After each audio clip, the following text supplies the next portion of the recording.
Recall our subproblem definition is L of I is the length of the longest increasing subsequence on the first I elements of the input array. And our goal is to express L of I in terms of the solution to smaller subproblems. So now let's recall our earlier example. Here is our earlier example, which had n equals 12. Now let's look at L on this example. To start with, for L of 1, we're looking at the longest increasing subsequence on the one element array. That's length 1 for 5 itself. Then for L of 2, we're looking at the 2 element array, 5, 7. The longest increasing subsequence is 5, 7 itself, which is length 2. Then for 5, 7, 4, 5, 7 is still the longest. Then we add on 3. It's still length 2 is the longest. For 9, we can append it on to the longest solution. We get a length 3 with 1, stays 3. When we add on 10, we can append 10 onto the longest solution. We get length 4.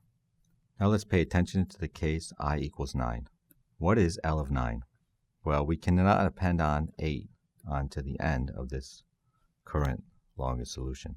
But in fact, there's a different solution, minus 3, 1, 4, 5, minus 3, 1, 4, 5, for which we can append 8 on to the end, and we get a solution of length 5. So the problem is, how can we compute L of 9 using L1 through L8? How do we know whether we can append 8 onto the end of the current solution or not? We're not maintaining the current solution, but even if we maintain the current solution, how do we know that we can append 8 onto the end of it? For this solution, we couldn't maintain it. We couldn't append it onto the end, but for this solution, we could append 8 onto the end of it. So suppose we kept track of the current solution, or actually, what do we need to know? We need to know the ending character of the current solution. And what's the key fact? We want to know the longest increasing subsequence with the minimum ending character. So we want to know the smallest ending character, because the smallest ending character gives us the most possibilities for appending on a new character onto the end. So in this case, in order to compute L of 9 using L1 through L8, we need to keep track of the longest increasing subsequence solution with the minimum ending character. And in this case, it's 5. And then we realize we can append 8 onto the end of it, and we can increase the solution length from 4. Let's go back to I equals 8, and we'll start to see the complication in this solution.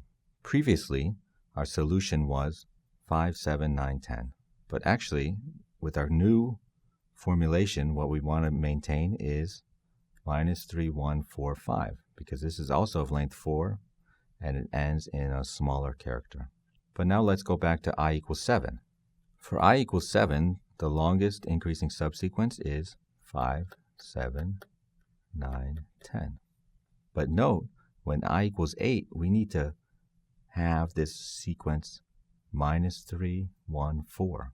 Now this is only length 3, so it's a suboptimal solution. But we need to maintain it in order to realize that in the next step that we can append 5 onto the end of it. And then we obtain a length 4 solution for I equals 8. So how do we maintain this suboptimal solution? The key is that for every possible ending character, we want to maintain the length of the longest increasing solution with that ending character. We need to know the length of the longest increasing subsequence for every possible ending character. If we know that for every possible ending character, then when we get a new character, in this case 5, we can try all possible ending characters, and we can try to add on 5. We can see whether it is allowed to add on 5 onto the end of it. Now, how many possible ending characters are there? What are the possible ending characters? Well, the ending characters must be an earlier element in the input array. So in this case, it's 5, 7, 4, minus 3, up to 4. Okay, those are the possible ending characters. So they're not limitless. There's a finite small number, actually I, minus 1 possible ending characters. So this actually gives us an idea for how to modify our subproblem formulation. We want to know the length of the longest increasing subsequence for every possible ending character. We just noticed that the possible ending characters are the earlier elements in the array. Therefore, we want to maintain the length of the longest increasing subsequence for each element of the array. This gives us an idea for the new subproblem formulation. We're going to modify the length of the longest increasing subsequence on A1 through AI and includes AI. Okay? So this will give us the longest increasing subsequence, which ends at the ith element of the array, in this case 5. And then we have that for L1 through Li minus 1, and then we can use that to decide what is the longest sequence ending at 8, because we can see which characters allow us to append 8 onto the end of it. Let's go back and formulate this more precisely, and then we'll see the recurrence.